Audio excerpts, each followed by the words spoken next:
નમસ્કાર ગુજરાત। આજે આપણે જોશું 22 ફેબ્રુઆરી 2025નું મોસ્ટ ઇમ્પોર્ટન્ટ કરંટ અફેર। તે પહેલાં ખાસ કરીને ચેનલ ઉપર નવા હોય તો ચેનલને સબસ્ક્રાઈબ કરી લેવી, વિડીયો પસંદ આવે તો લાઈક કરવો અને તમારા મિત્રો સુધી શેર પણ કરી દેવો। તો ચલીએ આજના ક્લાસની શરૂઆત કરીએ આપણે। તો વિશ્વ સામાજિક ન્યાય દિવસ 2025 ક્યારે મનાવવામાં આવ્યો? તો 20 ફેબ્રુઆરીએ મનાવવામાં આવે છે દર વર્ષે। તો 2009થી દર વર્ષે 20 ફેબ્રુઆરીના રોજ વિશ્વ સામાજિક ન્યાય દિવસ ઉજવવામાં આવે છે। સમાન સમાજનું નિર્માણ ખૂબ મહત્વપૂર્ણ છે, કારણ કે સામાજિક મુદ્દાઓને ગંભીર અને વ્યાપક શ્રમ અસ્થિર જોખમોમાં મુકાય છે। આના જ લીધે વિશ્વ સામાજિક ન્યાય દિવસ ઉજવવામાં આવે છે આ ઉદ્દેશ્ય સાથે। આની થીમ તો કે સમાવેશકર્તાનું સશક્તિકરણ, સામાજિક ન્યાયતા અંતરને દૂર કરવું। તો થીમ પર યાદ રાખવી। જ્યારે આના જ અંતર્ગત ફેબ્રુઆરી નવી દિલ્હીમાં જે પ્રથમ પ્રાદેશિક સામાજિક ન્યાય સંવાદની યજમાની કરી રહ્યું છે ભારત, અને એ પણ આયોજન નવી દિલ્હીમાં થઈ રહ્યું છે। તો આ પ્રશ્ન આની સાથે યાદ રાખવો। ત્યારબાદ ફેબ્રુઆરીની વાત કરીએ તો 20 ફેબ્રુઆરીએ બીજા પણ 2 દિવસો ઉજવવામાં આવે છે। વિશ્વ માનવશાસ્ત્ર દિવસ એ ફેબ્રુઆરીના ત્રીજા ગુરુવારે હોય છે, જ્યારે 20 ફેબ્રુઆરીએ અરુણાચલ પ્રદેશનો બર્થડે અને મિઝોરમ બંનેનો સ્થાપના દિવસ હોય છે। તો એ પણ જોવું। તો આ બંનેની સ્ટેટિક માહિતી જોઈ લઈએ। અરુણાચલ પ્રદેશની વાત કરીએ તો કેપિટલ ઈટાનગર છે, સીએમ તો કે પ્રેમા ખાંડુ છે અને ગવર્નર કેવલિયા ત્રિકમ પિનારાય છે। જ્યારે મિઝોરમનું કેપિટલ આઇઝોલ છે, સીએમ લા દુહોમા છે અને ગવર્નર વીકે સિંહ છે।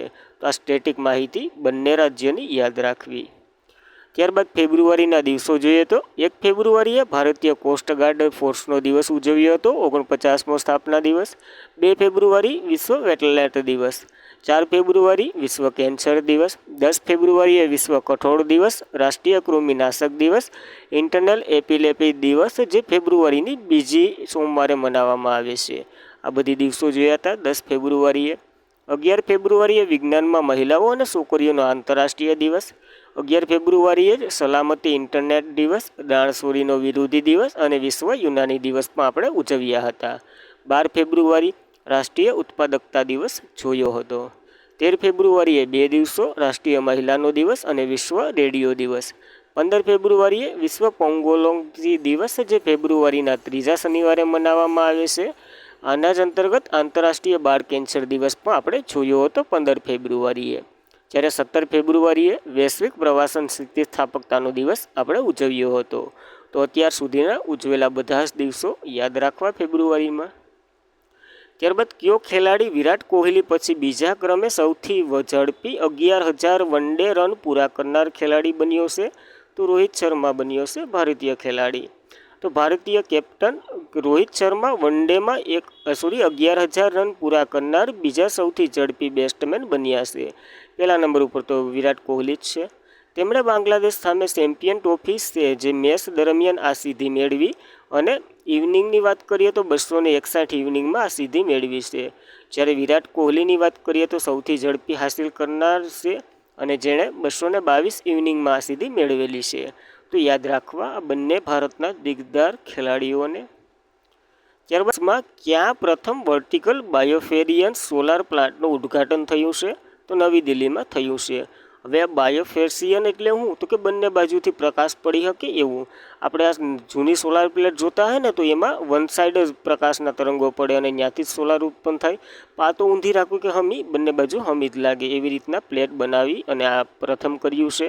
તો નવી દિલ્હીમાં જે દિલ્હી મેટ્રો રેલ કોર્પોરેશનના ઓખલા વિહાર મેટ્રો સ્ટેશન પર તાજેતરમાં જ દેશની પ્રથમ વર્ટિકલ બાયોફેરિયર સોલાર પ્લાન્ટનું ઉદ્ઘાટન કરવામાં આવ્યું। આ સોલાર પ્લાન્ટ ઉદ્ઘાટન કેન્દ્રીય ગૃહ અને શહેરી બાબતોના મંત્રી મનોહરલાલ ખટ્ટર દ્વારા કરવામાં આવ્યું છે। અને બાયોફેસિયર એટલે આપણે જોઈ ગયા બંને બાજુથી સોલાર પ્લેટ હોય એ જ। ત્યારબાદ આવા જ થોડાક પ્લાન્ટો જોઈ લઈએ જે ભારતમાં સરસા માર્યા હોય। ભારતીય રેલવે અને તેની પ્રથમ વેસ્ટ ટૂર એનજીસી પ્લાન્ટ શરૂ કર્યો હતો ભુવનેશ્વર ખાતે। ભારતના પ્રથમ સુપર કેપેસિટર પ્લાન્ટનું અનાવરણ કુન્નુર, કેરળ ખાતે થયું હતું। ભારતનો સૌથી પ્રથમ તેલ માપ પ્રોસેસિંગ પ્લાન્ટ ખુલ્લો મૂક્યો હતો અરુણાચલ પ્રદેશમાં। ઉત્તર ભારતનો પ્રથમ પરમાણુ પ્લાન્ટ ખુલ્લો મૂક્યો હતો હરિયાણા ખાતે। બાયો સીએનજી પ્લાન્ટ સાથે ભાગીદારી પ્રથમ આધુનિક ગૌશાળા લાલ ટોપરા ગૌશાળા ગ્વાલિયર મધ્યપ્રદેશમાં બની હતી। G7 રાષ્ટ્ર તેની છેલ્લી કોલ પાવર પ્લાન્ટ બંધ કરશે. ઇંગ્લેન્ડ આવું કીધું હતું. ઇંગ્લેન્ડમાં તો આ છેલ્લો પાવર પ્લાન્ટ એ બંધ કરવાનું છે. ભારતનો પ્રથમ CO2 મિથેન પાયલટ પ્લાન્ટ બાંધવામાં આવશે પુણેમાં. અને ઉત્તર ભારતનો પ્રથમ ગ્રીન S2 એટલે કે હાઇડ્રોજન પાવર પ્લાન્ટ હિમાચલ પ્રદેશના ડંભોટામાં બનાવવામાં આવી રહ્યો છે. તો ખાસ કરીને આ સરસામાં રહેલા પ્લાન્ટો પર યાદ રાખવા ભારતના. ત્યારબાદ સરકારે PM આશા યોજના 2025થી 2026 સુધી લંબાવી. તો આ યોજનાની શરૂઆત ક્યારે થઈ હતી? તો 2018માં આ યોજનાની શરૂઆત થઈ હતી.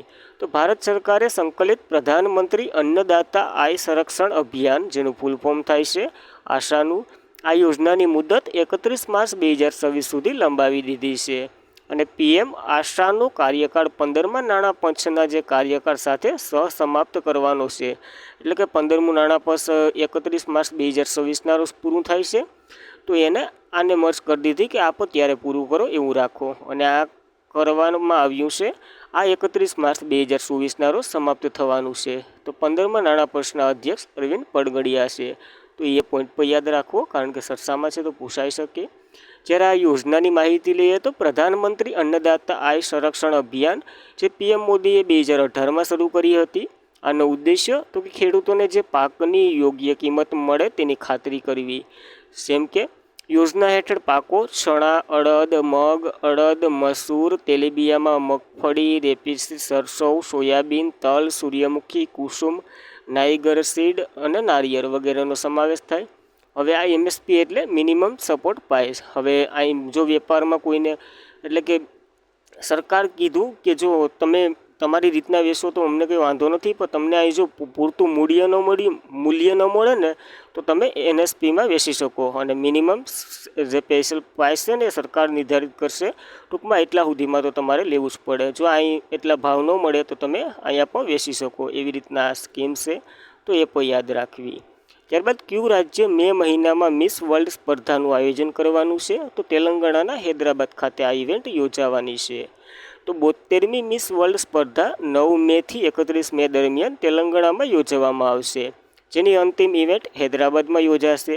મિસ વર્લ્ડ લિમેટ્રિક COએ જુલિયા મેલોઈએ તેલંગાણાની સંસ્કૃતિ અને વિકાસને પ્રોત્સાહન આપવા માટે આ ઇવેન્ટની સંભાવના પર પ્રકાશ પાડ્યો છે. તો યાદ રાખવું, જેમાં 120થી વધુ દેશોની બ્યુટી વિથ અ પર્સન્સ અને ધ્યાન કેન્દ્રિત કરશે ભારત ભાગ લે. અને જ્યારે આપણા તરફથી કોણ ભાગ લેશે? તો મિસ ઇન્ડિયા વર્લ્ડ 2023ના વિજેતા નંદની ગુપ્તા મિસ વર્લ્ડ 2025માં ભારતનું પ્રતિનિધિત્વ કરવાના છે. તો આ પોઈન્ટ પર આની સાથે યાદ રાખવો. ત્યારબાદ આવીશ થોડીક મિસેસો જોઈ લઈએ. તો મિસિસ વર્લ્ડ 2025 ખિતાબ જીતનાર પ્રથમ અશ્વેત મહિલા બની હતી તોંગસો ગેલ. જ્યારે મિસ યુનિવર્સ 2024 73મી હોસ્ટ મેક્સિકો બન્યા હતા. મેક્સિકોએ હોસ્ટ કર્યું હતું. અને આમાં તો કે વિક્ટોરિયા કેઝેલ સિલવિંગ બન્યા હતા, જે ડેનમાર્કના છે. Miss India world wide 2024 Dhruvi Patel. Miss universe India 2024 Riya Sindha ગુજરાતના. મિસ ઇન્ડિયા 2024 નિકિતા પોવાર ઉજ્જૈનના. મિસ અલ 2024 કેન્જા લેલી મેક્સિકોના. Miss grand international 2024 Rachel Gupta પંજાબના. મિસ વર્લ્ડ 2025નો ખિતાબ જીતનાર પ્રથમ અશ્વેત મહિલા બન્યા હતા તોંગસોંગો ગેલ, જે સાઉથ કોરિયાના છે. તો આ પોઈન્ટો પણ આની સાથે યાદ રાખવા. ત્યારબાદ પ્રથમ ટોપોલોજીકલ ક્વિઝ કોમ્પ્યુટરશીપ કોને બનાવી છે? તો માઇક્રોસોફ્ટે બનાવી છે. અને આ પ્રથમ છે દુનિયાની. તો માઇક્રોસોફ્ટે જાહેરાત કરી કે તેણે પ્રથમ ટોપોલોજીકલ ક્વિઝ બનાવી ક્વોન્ટમ માહિતી સંગ્રહ કરવા માટે એક રીતે કંપનીની કામ કરશે એવી આશા છે. જ્યારે આ ક્વોન્ટમ કમ્પ્યુટરની નવી પેઢીને ટેકો આપશે, જે ટોપોલોજીકલ પર આધારિત મશીનોની સ્પર્ધાને તકનીકો કરતાં મોટે પાયે બનાવવાનું સરળ કરશે.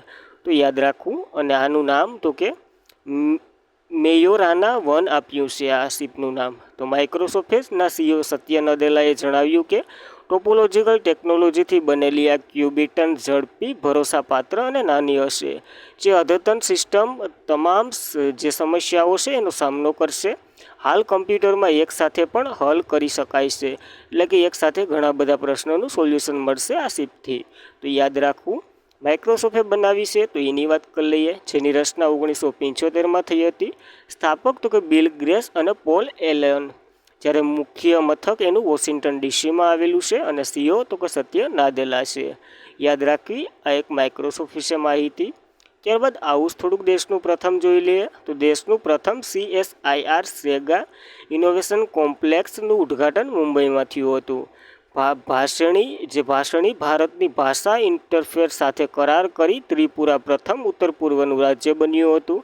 નાઇજર આફ્રિકા પ્રદેશનો પહેલો દેશ બન્યો હતો જેણે ઓસ્કોસેન્સ આઇસેને સત્તાવાર રીતે નાબૂદ કર્યો હતો. એટલે કે આ એક રોગ છે જે અંધત્વનું કારણ બને છે. પ્રથમ રાઇસીન મિડલ ઇસ્ટ કોન્ફરન્સ અબુધાબીમાં યોજાઈ હતી. આમાં ચીફ ગેસ્ટ જયશંકર હતા આપણા. Tata steel hydrogen transport pipe વિકસાવનાર ભારતની પ્રથમ કંપની બની હતી. કઈ બની હતી તો કે ટાટા. ગ્રામીણ ક્રિકેટ લીગ શરૂ કરનાર બિહાર પ્રથમ રાજ્ય બન્યું હતું. કયા દેશમાં વર્લ્ડ હેલ્થ ઓર્ગેનાઇઝેશને પ્રથમ વખત ઇબોલાની રસીનું ટ્રાયલ કર્યું હતું તો યુગાન્ડા ખાતે. તો આ પ્રથમ આની સાથે યાદ રાખવી માહિતી. ત્યારબાદ સોઇલ હેલ્થ કાર્ડના દાયકાની ઉજવણી થઈ રહી છે. તો શરૂ ક્યારે થયો હતો? હવે દાયકો શબ્દ ખબર હોય તો 10 વર્ષ થાય અને એ 2015માં શરૂ થયું હતું. હાલ 2025 હાલે છે. સોઇલ હેલ્થ કાર્ડ યોજના પ્રધાનમંત્રી નરેન્દ્ર મોદીએ દ્વારા 19 ફેબ્રુઆરી 2015ના રોજ રાજસ્થાનના સુત્તરગઢ ખાતેથી શરૂ કરવામાં આવી હતી. આ ખેડૂતોને સોઇલ હેલ્થ કાર્ડની જારી કરવામાં મદદ કરવામાં આવશે. આનો ઉદ્દેશ્ય તો કે સોઇલ હેલ્થ કાર્ડ ખેડૂતોને તેમની જમીનની પોષક તત્વ સ્થિર વિશે માહિતી પૂરી પાડે. ટૂંકમાં નાઇટ્રોજનની એટલી ઉણપ છે વગેરે વગેરે અથવા તો કયા કયા પદાર્થો રહેલા છે એ પણ બતાવી દે. આ યોજના રાજ્ય સરકારોને દેશના તમામ જેવી જમીનો સ્વાસ્થ્ય અને ફળદ્રુપ સુધારવા માટે ઉપયોગ લેવા માટેની છે, જે પોષણ તત્વ યોગ્ય માનતની ભલામણ કરશે. આ જમીન સ્વાસ્થ્યને પ્રોત્સાહન આપવા માટે હર ખેત સ્વસ્થ ખેત અભિયાન શરૂ કર્યું હતું હરિયાણાએ હમણાં, અને આના અંતર્ગત સોઇલ હેલ્થ કાર્ડ પણ આપવાના હતા આ લોકો. તો યાદ રાખવો આ પોઈન્ટ પર.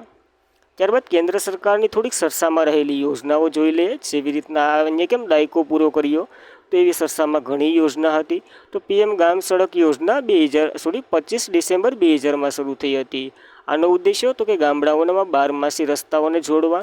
PM મુદ્રા યોજના જે એનું full form micro unit development and refinance agency થાય છે, જે 8 એપ્રિલ 2015ના રોજ શરૂ થયું હતું, પણ મહત્તમ મર્યાદા 10 લાખ હતી, એને વધારી 20 લાખ કરી દીધી.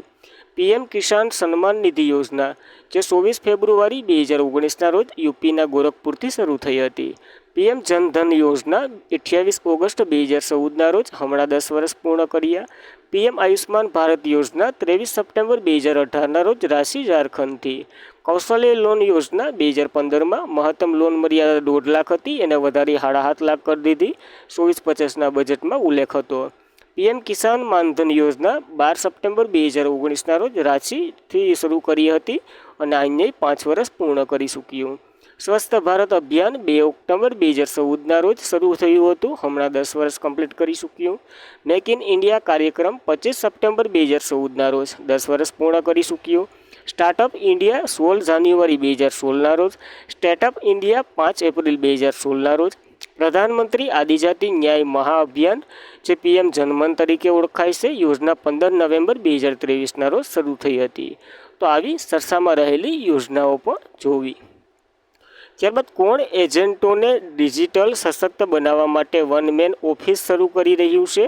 તો LIC આવું કરી રહ્યું છે. હવે એજન્ટો આવે એટલે 99% તો LICમાં જ જાય.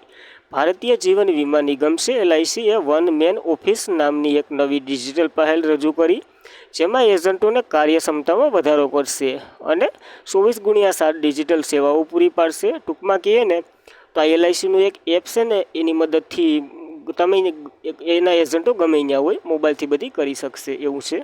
17 ફેબ્રુઆરી 2025ના રોજ શરૂ કરાયેલ આ પહેલનો ઉદ્દેશ્ય તો પોલિસીનું વેચાણ, ગ્રાહક સેવા, જે વ્યવસાય સંચાલક માટે સિમલેન ઓનલાઈન વગેરે વગેરે 2047 સુધીમાં બધા માટે વીમો LIC લાંબા ગાળાનું વિઝન સમર્થ આપે છે. તો ખાસ કરીને આવું LICનો ઉદ્દેશ્ય છે. તે હવે વન મેન ઓફિસ જેવી ઓનલાઈન સેવાઓ છે આનંદ એપ સાથે લિંક કરવામાં આવી છે અને આનંદ એપમાંથી બધી કરી શકશે ઘર બેઠે. તો યાદ રાખવું. LICની વાત કરીએ તો life insurance corporation of India એનું ફૂલ ફોર્મ થાય છે. 1 સપ્ટેમ્બર 1956ના રોજ આ શરૂ કરાયું હતું, એટલે કે આની સ્થાપના થઈ હતી. મુખ્ય મથક મુંબઈમાં આવેલું છે. અધ્યક્ષ તો કે સિદ્ધાર્થ મોહંતી. આનું ટેગ વાક્ય તો કે જીવન સમર્થ પહેલ. જ્યારે વીમાની વાત કરીએ તો એફડીઆઈ માટે 100% મંજૂર થનાર LIC બની હતી. વીમા સખી યોજના આની સાથે જોઈ લે, કારણ કે વીમાને લગતી જ છે. 9 ડિસેમ્બર 2024ના રોજ પાણીપત હરિયાણાથી શરૂ કરવામાં આવી હતી નરેન્દ્ર મોદી દ્વારા. તો યાદ રાખવી આ માહિતી પણ. ત્યારબાદ કયા રાજ્યએ ગુટખા અને પાન મસાલા પર 1 વર્ષ માટે પ્રતિબંધ મૂક્યો છે? તો ઝારખંડ સરકારે આવું કર્યું છે. તો જોઈએ તો ઝારખંડ સરકારે રાજ્યભરમાં જે ગુટખા અને પાન મસાલાના વેચાણ, ઉત્પાદન, સંગ્રહ અને વિતરણ 1 વર્ષ માટે પ્રતિબંધ લાદ્યો છે. અને આરોગ્ય અને પરિવાર કલ્યાણ વિભાગે food safety and standard act 2006ની કલમ 32(2)A ક્યારેય યાદ નથી રાખવી, અને ફૂડ સેફ્ટી એન્ડ સ્ટાન્ડર્ડ પ્રતિબંધ અને વેચાણ પર પ્રતિબંધ નિયમન 2011 હેઠળ પ્રતિબંધ મૂકવામાં આવ્યો છે. તો ખાસ કલમ યાદ રહી નથી રાખવી. 2006નો એક્ટ હતો એ ખાસ યાદ રાખજો. આરોગ્ય પ્રધાન ઇરફાન અંસાએ ગુટખા અને સાથે સંકળાયેલા સ્વાસ્થ્યના જોખમોને જોયા અને પછી આવો નિર્ણય લીધો છે. તો 1 વર્ષ માટે ઝારખંડમાં કંઈ નહીં મળે, માવા પાન, બીડી વગેરે વગેરે. ઝારખંડની વાત કરીએ તો કેપિટલ રાંચી છે. CM તો કે હેમંત સોરેન છે. સરકાર તો કે સંતોષ કુમાર ગંગવારની છે, એટલે કે અહીંયાના ગવર્નર છે. તો યાદ રાખવી આ માહિતી પણ.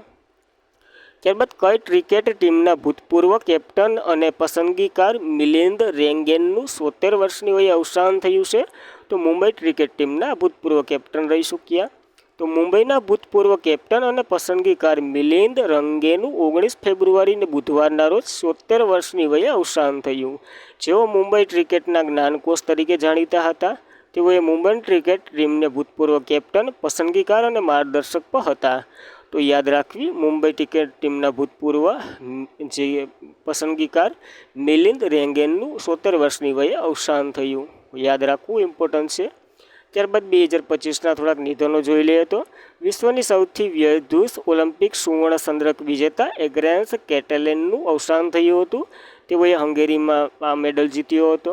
ફ્રેન્ચ ભારતીય સંસ્કૃતિ વિદ્વાન ડૉક્ટર PS સિલ્વે જે પિલિયોજનનું નિધન થયું હતું. 2024માં એને પદ્મશ્રી મળેલો હતો.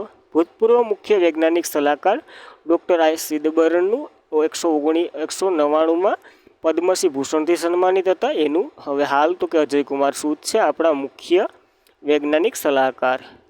ઘણાય આપણે જો વાત કરીએ તો સલાહકાર જે ઓલામાં છે, કારણ કે આપણે પોખરણના બધી કર્યા હતા, એમાંય સલાહકારના નામ પૂછાઈ ગયા. તો એવી રીતના આ પોઈન્ટ પર લઈ લે, કારણ કે જો પોખરણમાં જે થયું હતું ને એમાં આ હાજર હતા. બીજા પોખરણમાં તો વિશ્વની જે 91માં થયું હતું ને 1991માં એમાં પણ હાજર હતા. તો વિશ્વની સૌથી વૃદ્ધ મહિલા વ્યક્તિ જાપાનના ટોમિકો ઇસ્તાકા 116 વર્ષની વયે અવસાન. વિશ્વના સૌથી વૃદ્ધ પુરુષ વ્યક્તિ જ્હોન ટીનિસ વુડ બિટ્રેસના 112 વર્ષની વયે અવસાન. ડૉક્ટર KS એરિયન જે કાર્ડિયોલોજિકલ હતા. 1975માં ભારતની પ્રથમ સફળ કોરોનિયલ આર્ટિસ્ટ બાયપાસ સર્જરી પણ એને કરી હતી, જેમણે ભારતનું પ્રથમ હાર્ટ લંગ ટ્રાન્સપ્લાન્ટ પણ કર્યું હતું. જેના જ માનમાં એને પદ્મશ્રી 1991માં મળ્યો હતો. તો યાદ રાખવા આ તાજેતરના નિધનો છે 2025ના. અને આજના માટે એટલું જ હતું. ખાસ કરીને મિત્રો વિડીયો પસંદ આવે લાઇક કરવો, તમારા મિત્રોને શેર કરવો, અને ચેનલ પર પ્રથમ વખત હોય તો સબસ્ક્રાઈબ પણ કરી લેવી. Thank you for watching this video. જય હિન્દ, જય ભારત.